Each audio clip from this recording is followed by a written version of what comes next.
Еўрарадыё.FM.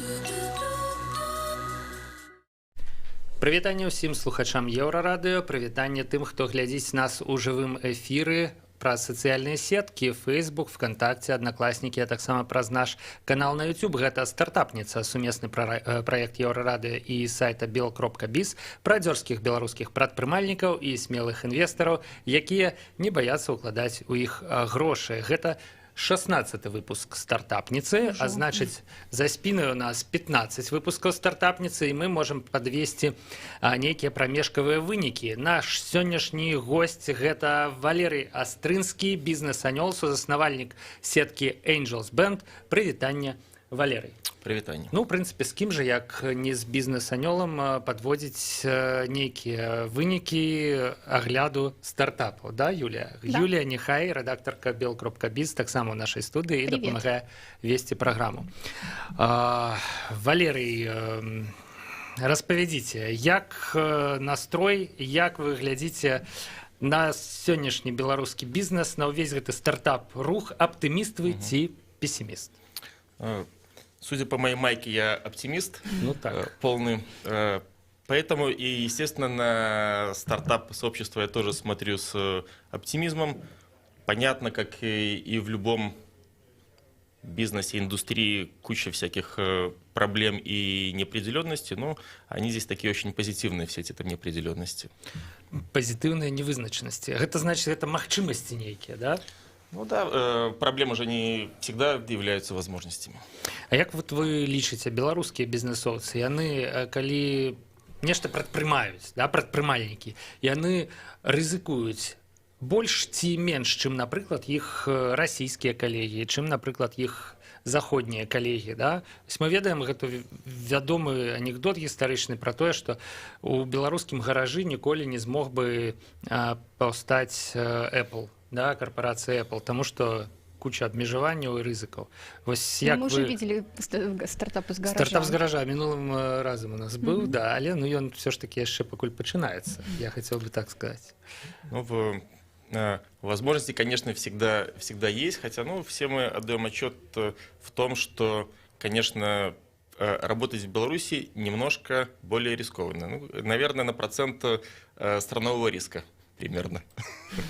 Вот, ну, возможность это или ограничение, с другой стороны, может быть, люди, которые остаются, которые в гаражах работают, они более сфокусированы, могут то же самое, могут что-то сделать такое же, как и Билл Гейтс. Другое дело, что вырастить до такого размера, скорее всего, здесь не получится, и к этому надо относиться нормально. Беларусь все-таки там маленькая страна, и здесь нет там своего рынка IPO, такого объема капитала и экспертов, чтобы появился прямо здесь там Apple. Но он здесь может родиться. Як вы думаете, няма ці пакуль нема? Вот рынка, там законодаўства, не ведаю, ёсць рух, ну, насустрач там еўрапейскім працэсам, сусветным працэсам, да, сусветным нормам? Ну, в нас всех вселяет оптимизм ПВТ и то, что проходит в ПВТ, и 8-й декрет. Поэтому, конечно же, оптимизм и надежда есть. И если все пойдет в таком же тренде, как в последних там по полгода, то должно быть все очень здорово. Или это только початок тренда, да? Конечно, да. Мы еще находимся в самом начале пути, и ангелы наши еще только развиваются. Фактически там мы свою сеть бизнес-ангелов создали только в прошлом году, еще там года и нету. Тоже такой своеобразный стартап. От, в Америке сети бізнес-анёлаў працуюць уже там 50 рокаў. Вот, поэтому мы здесь все находимся еще в начале пути. Але 8-й дэкрэт все ж таки змяніў, я не ведаю, гэта бізнес-клімат да лепшага, на вашу думку? Однозначно. Юлия, я весь час не даю тебе задавать питания. А я умею наслаждаться, по-моему, так хорошо получается. Ну, все ж таки, давай. Ну да. У меня вопрос такой. У Валерия, у него впечатляющий бизнес-опыт. И вот как предпринимательский опыт помогает бизнес-ангелу? Ну, предпринимательский опыт, наверное, может некое отношение к риску. Предприниматели-то все люди априори склонные к риску. И там, пройдя там, 20 лет опыта в бизнесе, это начиная с реального сектора. Я даю себе отчет, какой риск в бизнесе несет каждый предприниматель. Вот. А занимаясь уже там инвестициями, мы тоже также рискуем, где-то мы там рискуем больше, может быть, деньгами, но меньше там своим временем там и увлеченностью именно в процесс. Что здесь все-таки немножко разные категории. Ты когда предприниматель, ты полностью там на фулл-тайме входишь там в свой бизнес, развиваешь свой проект, крадешь время там у семьи, у жены, у друзей, чтобы все там инвестировать в бизнес. Когда ты инвестор, это уже такое более лайтовая, конечно, ситуация. Если ты, конечно, не Уоррен Баффет, и это там не смысл твоей жизни. Ну, как насчет того, что инвестор постоянно должен быть вне зоны комфорта, постоянно с горящими глазами, постоянно в поиске и Подожди, прочее? ты все-таки путаешь, это предприниматель Нормально кто должен быть с написано. Нет, горящими это глазами. в выпуске Академии бизнес-ангелов твой коллега, он именно так описывал, что да, давайте вы дерзайте. Ну, просто есть разные категории инвесторов. Конечно, есть люди, которые полностью увлечены, и это у них основной вид их там жизненного интереса, они занимаются только этим. Я тоже в этой академии учился и слышал теорию, но люди, инвесторы все разные. Мы когда были в Финляндию, в сеть бизнес-ангелов входят там 700 человек. Вот. Из них активно инвестируют 20%, половина это людей, которые в принципе там инвестируют, и это в основном это топ-менеджеры, которые где-то работают, и это как дополнительно у кого-то хобби, у кого-то там какой-то там хобби с надеждой там на материальное, конечно, Ты какое-то чем занимаешься? вознаграждение. Я хожу пиво попить и в бильярд поиграть. А ты чем? А я инвестую в стартапы. О, классное хобби. Слушайте, если это будет такой тренд, что люди, которые играют в казино, они будут инвестировать в стартапы, это же, согласитесь, будет здорово. В принципе, я думаю, что они заробят больше. Худшее за Это не все. точно. Але это не докладно. Да, это не точно, но, по крайней мере, что точно, это в этом больше позитива. Ну, Причем- для экономики это явно лучше. Ну да, для экономики лучше. Так там просидеть всю ночь в казино, там, соответственно, утром пришел разбитый, расстроенный. Вот, ну, что так, даже если деньги потерял, то это, как говорится, не... Все-таки некая не корысть. света. Да, можно себе свету и придумать громадству. какое-то оправдание, да, что вот сделал. А вот у меня хорошее. такой вопрос еще. А как вот вообще ты общаешься с фаундерами? То есть что тебе важно в личности фаундера? Например, ты читал интервью с Викторией Тигибко, да, это очень успешный инвестор украинский, и она сказала, что как-то отказала в инвестициях, когда встретила стартаперов в бизнес-классе. Мгм. То есть для нее это такой маяк о том, что, скорее всего, деньги они будут тратить не очень осмысленно. Хотя это не Пробачте, что точно. такое стартаперы у бизнес-классе? Ну, Ну, то летел есть в самолете на бизнес-классе. машине ён дорогой, просто, да. я зразумеў, Ну, в бізнес-клас самолете, самолет. да. Я уявіў себе в учебную аудиторию, просто думаю, что такое бизнес-класс? Наоборот, видать, там бизнес Вот, то есть вообще как, когда сразу тебе приходит человек, сколько вот ты с ним общаешься, сколько у вас итераций проходит и прочее, прежде чем ты решишь дать ему деньги? Ну, я думаю, что итерация пройдет явно там не меньше 5. То есть некоторые мои там израильские коллеги, они там 1,5 года смотрят за стартапом, с ним где-то встречаются, вечером пьют пиво. Там надо понять, что за человек, какие у него там жизненные ценности там и интересы. То есть, ну, у нас по нашим претендентам, ну, где-то, наверное, там раз 5, в принципе, наверное, на каких-то встречах я с человеком там пересекаюсь, смотрю, что за человек, если у нас там по крайней мере, химия там одинаковая, мы смотрим там на какие-то вещи, и вижу ли я у него эти вот горящие глаза, что он будет гореть своим проектом и постоянно на фулл-тайме именно вот им заниматься. То есть я, конечно, смотрю в первую очередь увлеченность, какие-то моменты, связанные с лакшери жизнью, ну, мне кажется, у нас просто в Беларуси не сильно это распространено. Но среди стартаперов я такого там особо не наблюдал, что люди, которые ищут инвестиции, они там уже ездят там на Каенах. А я знаю примеры. А есть какие-нибудь... Значит, это, наверное, профессиональные стартаперы. Мы может быть, еще пока с непрофессиональными работаем. Есть какие-нибудь триггер у человека, у стартапера, у человека, який звертається до вас, до бізнес-анёлаў по інвестыцыі, і вот вы адразу разумеется, что все, конец. Не будем мы инвестовать в этого человека. То есть триггер именно Да, негативный? негативный. Ну, негативных, думаю, что много. То есть, если я увидел, что он соврал, то есть я тогда уже не могу человеку, естественно, там доверять. Вот если я вижу, что какие-то там избыточные понты, о которых ты там говоришь, тоже там, соответственно, это негатив. Вот именно вот про ту, наверное, химию, о которой я говорю, она там состоит из многих таких триггеров, потому что так как там в статистике в нормально надо просмотреть там сотню проектов в один проинвестировать, то, естественно, в каждом проекте какой-то там триггер срабатывает. И это как раз найти свой проект, наверное, найти тот проект, в котором у тебя будет меньше какого-то там негатива в отношениях там с фаундером, ну и вообще там опасений. У меня вот вопрос такой возник, я вспомнила, ты сказала, что, в общем-то, израильские коллеги, у них может итерация продолжаться 1,5 года. Вот нет ли здесь такой немножко опасной ситуации вот для стартапов? Им же 1,5 года нужно на что-то жить, да, и вот встречается он с другим фаундером, там, ну как дела, как ты поговорил, ну а уже 1,5 года меня маринуют и ничего не В дает. Израиле просто, там апельсины растут на древах, ты пошел... Ну, может быть, мы говорим про разных, на самом деле, инвесторов, да. Я общался в Израиле с ребятами, которые управляют венчурными фондами, там, конечно, когда там чеки там миллион плюс, да, там венчурный фонд смотрит побольше. Ангелы тоже бывают разные, там ангелы, которые $500 000, и ангелы, которые $50 000 могут проинвестировать. Ну и, соответственно, естественно, что когда стартап очень хороший, то его хотят все там к себе там зазвать и заинтересовать, кроме своих денег, своей там экспертизой. Ну сколько сейчас вот в твоем личном пайплане стартапов?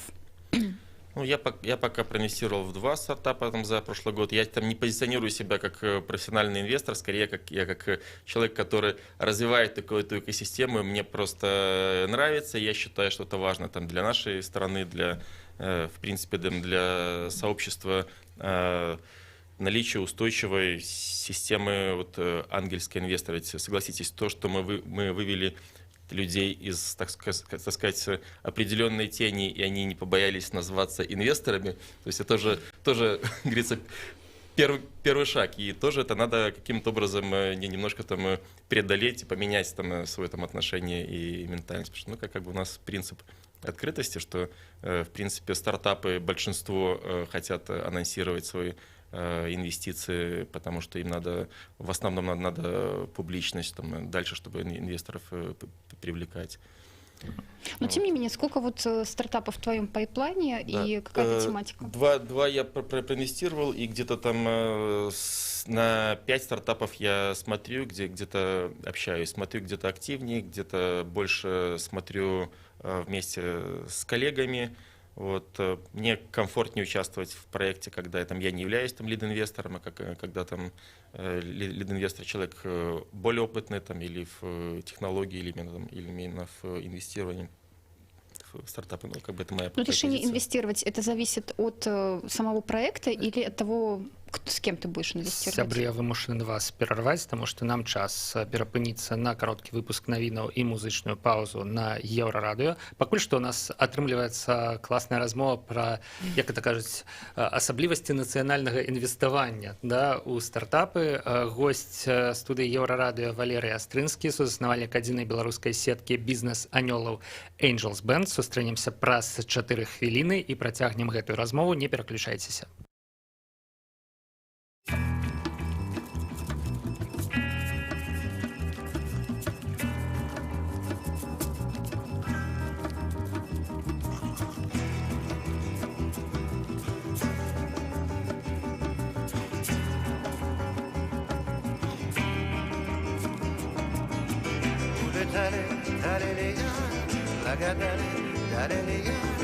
Обещали, шалили, разевали, валили, то ли дело стелили, или вылили, уходили, делили, пролетали мимо меня, а над нами звезды горят, а под нами птицы парят.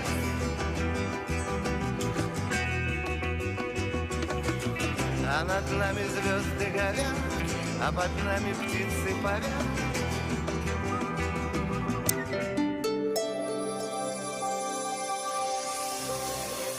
Єврорадіо. Новини – наша справа. Вітаю, каротка пра асноўныя падзеі. Свет глядзіць сёння на Беларусі, многія краіны разлічваюць на яе падтрымку. Пра гэта Александр Лукашенко заявіў сёння ў Баранавічах на сустрэчы з тамтэйшым актывам. Цытую: «Беларусь стала эпіцэнтрам нашага рэгіёну ў сілу таго, што мы з вамі, сціснуўшы зубы, ўсё вытрымалі. Увесь свет глядзіць на Беларусь, пачынаючы ад Норвегіі, Швецыі і Фінляндыі, заканчиваючы Африкой», заявил Лукашенко. Баранович – город особый.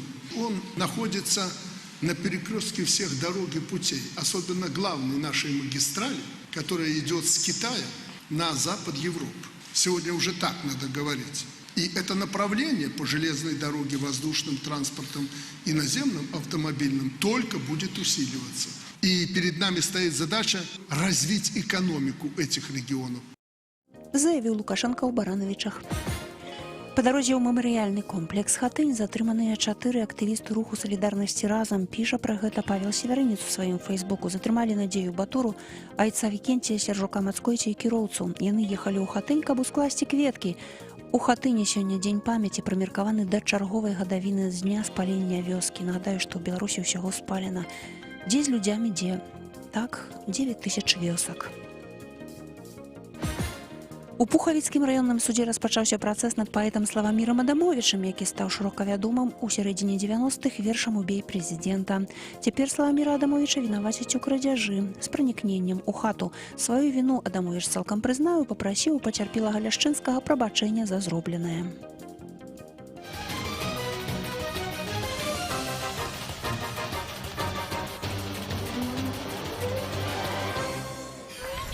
Еврорадио.FM.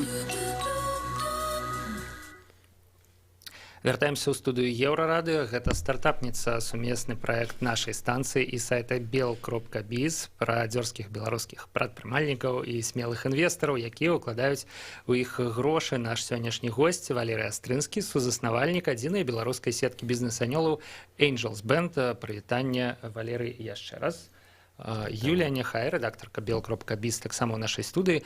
Валерый, вось што вельмі цікавае прагучала на самым канцы нашай размовы, гэта тое, што, як для мяне, да, абсалютна новая інфармацыя. Інвестары бываюць, як бы это сказаць, розныя, і ў іх вот розныя ролі. Вы кажаце, што ёсць лід-інвестар, і можна як бы так сказать, за спінай у некага, да, вот, а можете про гэта распавесці? Вот як вы, вот, я так разумею, вас 10 чалавек там недзе у Angels Band, Больше да? 70 уже. Около 80. Отстал я от часу, я не ведаю. Фильм Мы очень быстро растем, как стартап. Ну, все правильно, Когда да. экзит у вас? Вось, а якія... Крутое пытанне. Хоть один. Вось, але... Давайте з экзітамі пасля. Вось, якія там ёсць ролі, якія тактыкі інвеставання, да? Ну, пра што можна сказаць? Можа, нехта, от хто нас зараз слухае ці паслухае, ён думае, я б таксама хацеў там у Angels Band, але ў мяне там нема таго, там, ну вот. Как вы вообще решаете, кто будет лид-инвестором? Так как все наши инвесторы, это у них не основной вид деятельности, так скажем, у всех свои или бизнес-направления, или они там работают на топовых позициях в разных компаниях, банках. Соответственно, они не могут очень много времени уделять инвестированию, работе со стартапом. Вот. Когда находится лид-инвестор, то есть это человек, который готов больше времени уделить проекту, как правило, он может больше денег внести в нашем синдикате. Вот.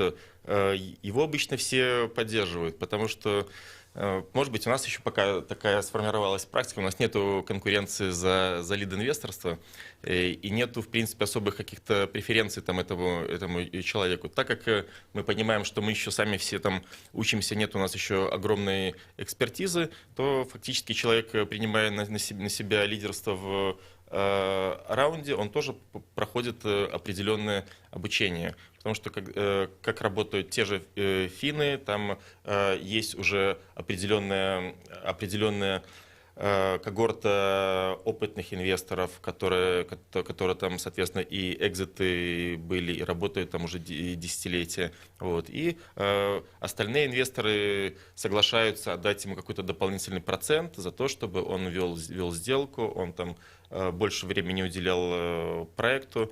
У нас пока это все на инициативе. У человека есть время, готов он чуть больше, чем остальные инвесторы, уделять времени проекту. Все остальные инвесторы, грубо говоря, договариваются, что доверяют этому товарищу, там, если надо, мы выписываем юридическую доверенность, и он уже, соответственно, дальше от нашего синдиката ведет все переговоры и дальше контролирует проект и ведет с ними работу. Извини. А что происходит потом? Вот вы проинвестировали, вы прописываете, что, допустим, раз в квартал вам стартап предоставляет отчетность, или что? Вот, как часто вы условно пушите фаундера, да, и все или вот только один человек, лид-инвестор, контролирует постоянно? Как бы это тоже все индивидуально абсолютно все. У нас еще нету какой-то четкой инструкции, потому что проекты все разные фаундеры и разные синдикаты у нас создаются. Ну, на тех претендентах, которые у нас уже были, как правило, раз в месяц, иногда там раз в 2 месяца по согласованной форме фаундер сбрасывает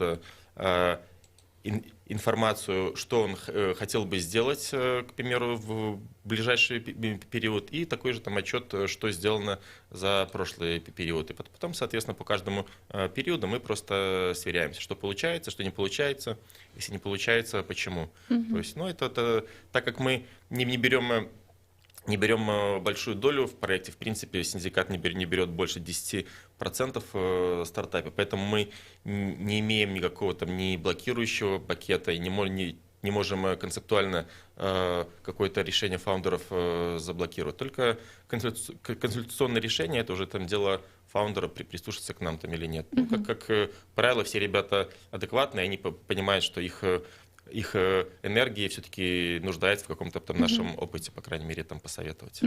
Вот вчера вечером я смотрела интервью с Аркадием Маренисом, очень интересный российский бизнес-ангел, и он рассказал анекдот, оказывается, старинный, о том, что если ты зашел в комнату, говоришь с фаундером, и в этой комнате есть кто-то еще, это значит, что ты зашел не в ту комнату. То есть он очень негативно относится вот к синдикатам, и для него синдикат — это только если инвестиции какие-то до миллиона, то есть это очень такие большие чеки, да. Вот. Вы, в общем-то, у вас есть практика именно синдицированных сделок, и вот расскажи, что, например, лично для тебя важно в личности инвестора. То есть ты с ним идешь в баню, ты с ним идешь на Килиманджаро, например. То есть это ведь все такое очень долгие отношения. Ну да, и как правило, синдикаты, если не образуются, то они образуются из людей, которые, в принципе, там друг другу симпатичны. Им там интересно общаться вместе, встречаться. И инвестиция в проект — это как дополнительная точка общих интересов. Вот у нас появился общий проект, соответственно, мы чаще встречаемся, где-то там, соответственно, обсуждаем этот проект.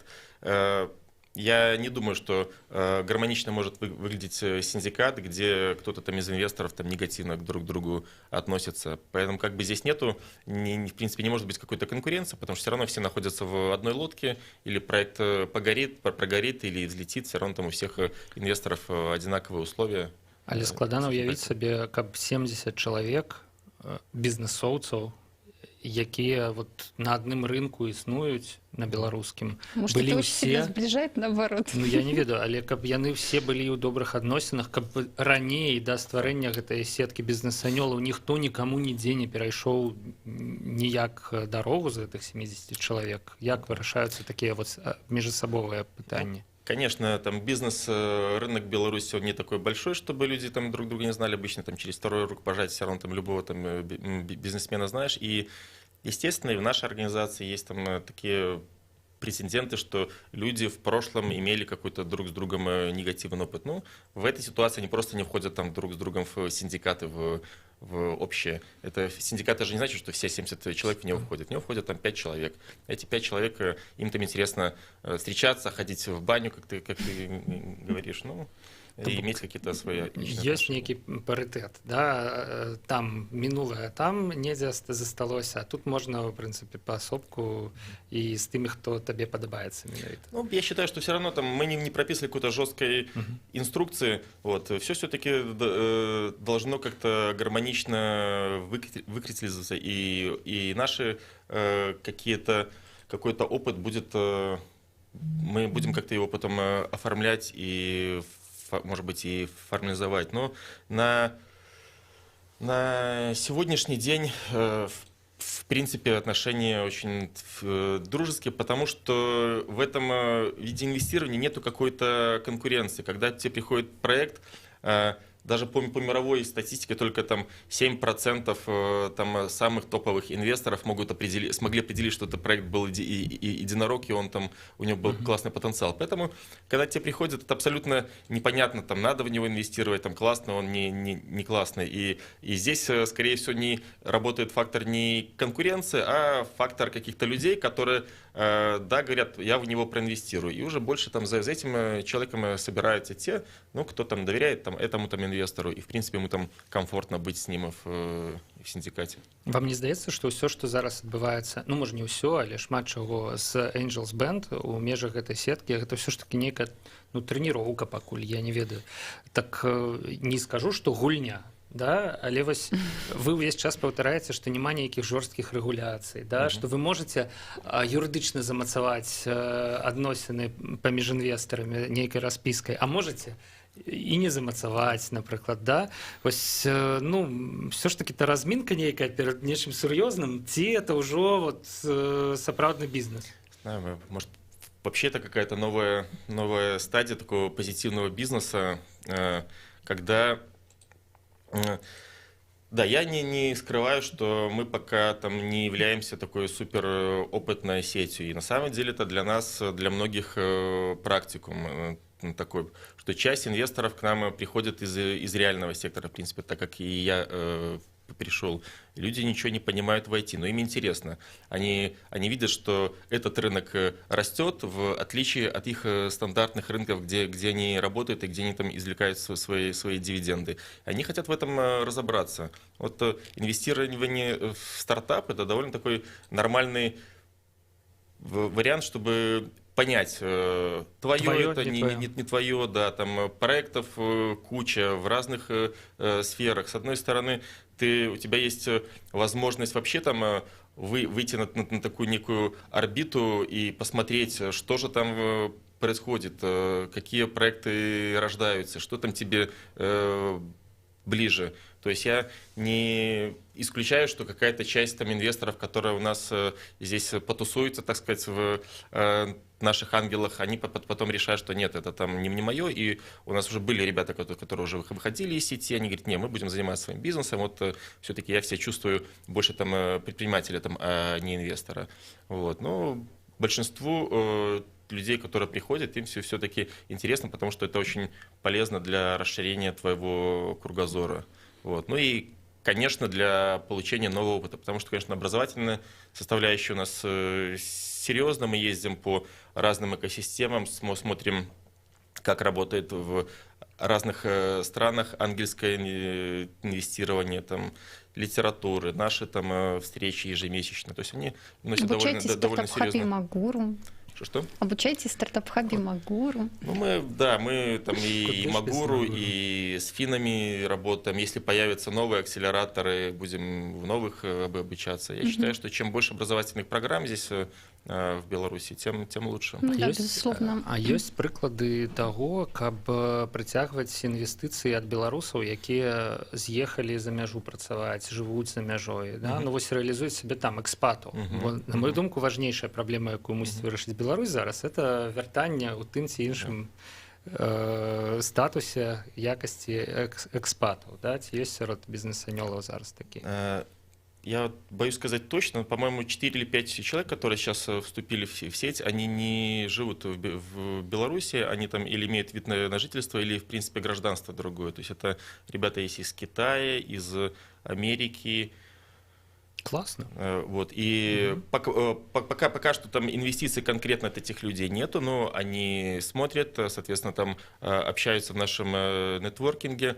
Конечно, уже там были предложения, что давайте будем смотреть такой проект, который вот интересен там для нашего региона Филадельфии, потому что вот у нас есть вот такие-то там проблемы или потребности, такой вот есть тренд, и вот я буду смотреть там на эти проекты. Или там парень, который живет в Китае, он говорит, вот мне интересны проекты, которые вот могут ориентироваться на азиатский рынок, поэтому вот я хочу тоже смотреть здесь.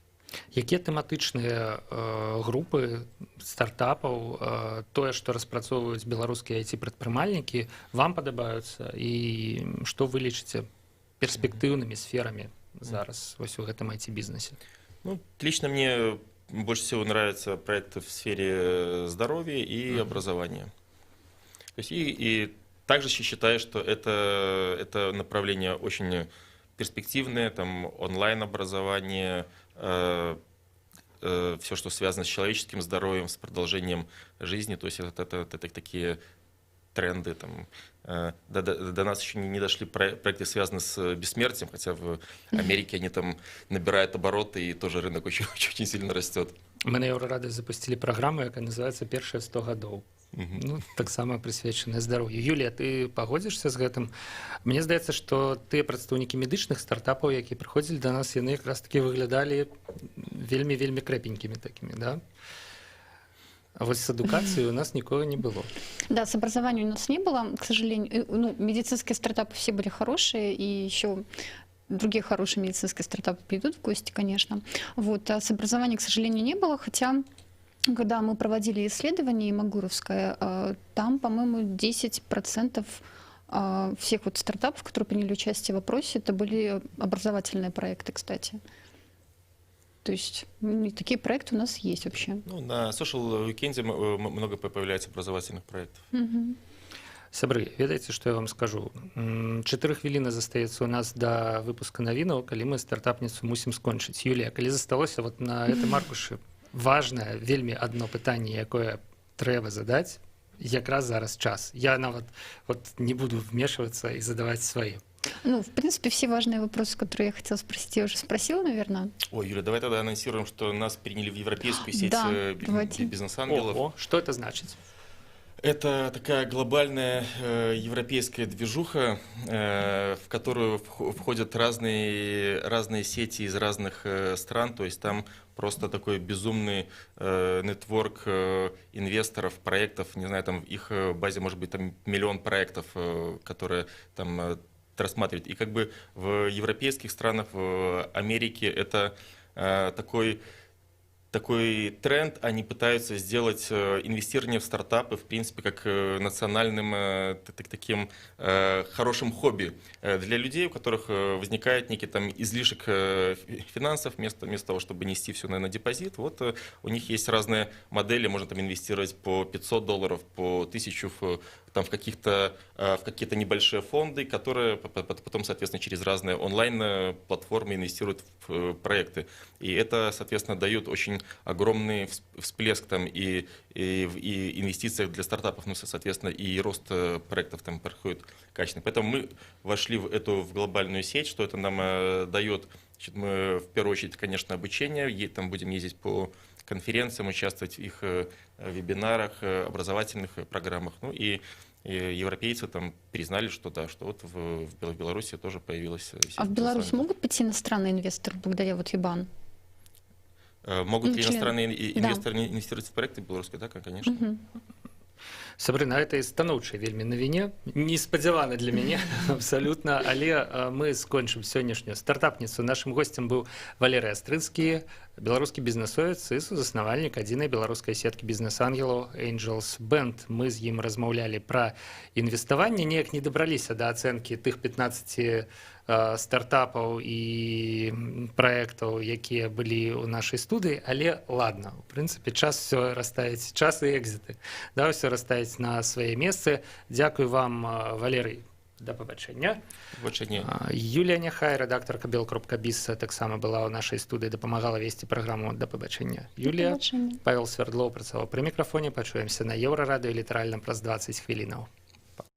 Еўрарадыё. Гэта толькі актуальная інфармацыя, аналітыка, музыка і крытыка. Мы незалежная крыніца інфармацыі ў тваім рэальным жыцці. Мы першае рок-радыё Беларусі. Мы 24 гадзіны ў інтэрнэце і на спадарожніках. Еўрарадыё. Час ведаць, што адбываецца.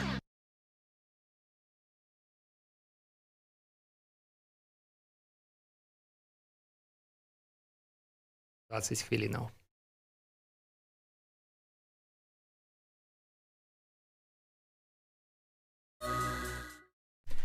Прывітанне ўсім слухачам. Прывітанне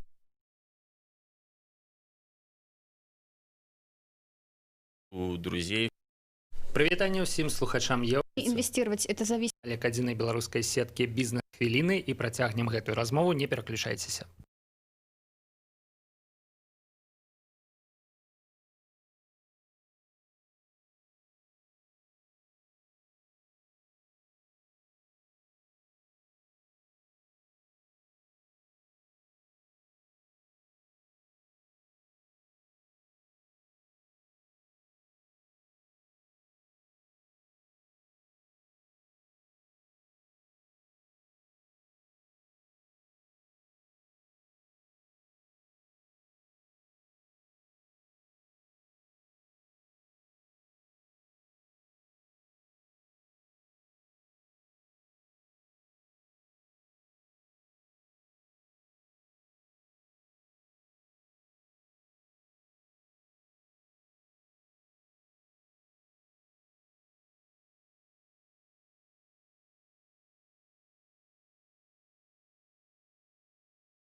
Или Як это кажуць, асаблівасці нацыянальных вымушаны вас перарваць. от того, с кем ты будешь инвестировать. Сябры вымушаны, сябры Свет глядзі Особый. Он станцыі і сайта Вяртаемся ў студыю.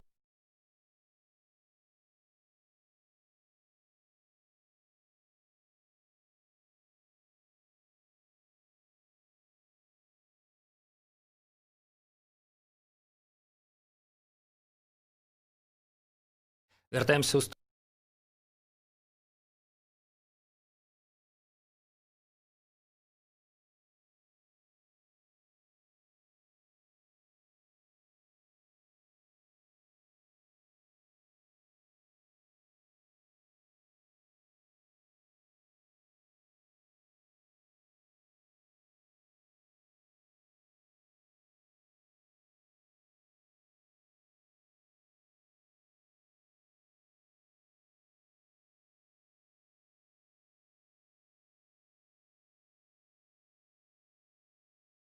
Вяртаемся ў студыю Еўрарадыё. Гэта стартап праект нашых адзёрскіх белапрадпрымальнікаў, якія ўкладаюць у альнік адзін Юлія Няхай, рэдактарка Бел.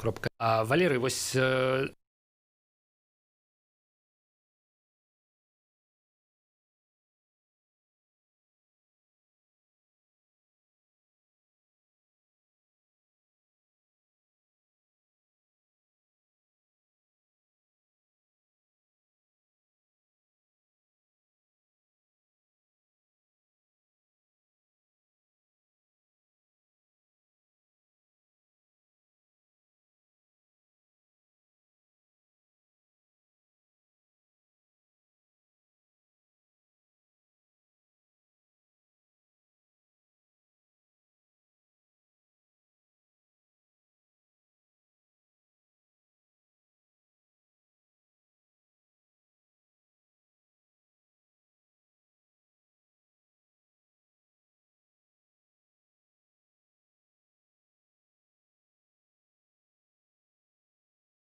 Праграму да пабачэння. Юлія, Павел Свердлоў працаваў пры мікрафоне. Пачуемся на Еўрарадыё літаральна праз 20 хвілінаў.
Еў.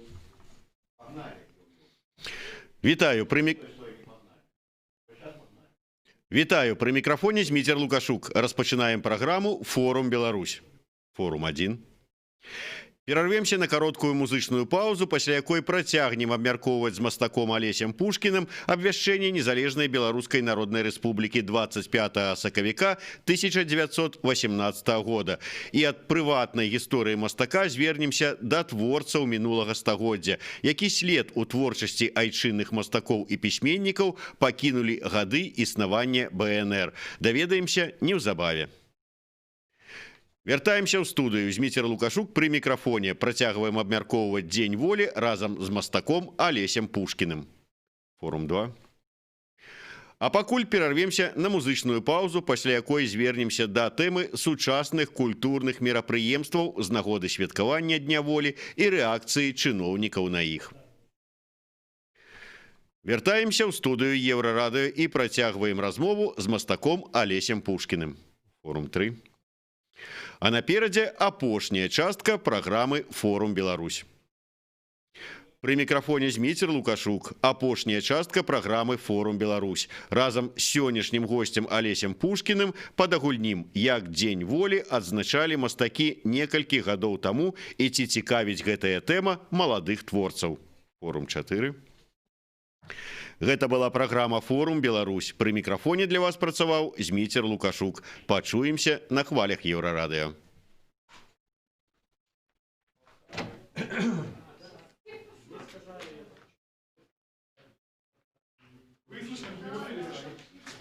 Петрович, закончится эфир, а? Я сейчас не...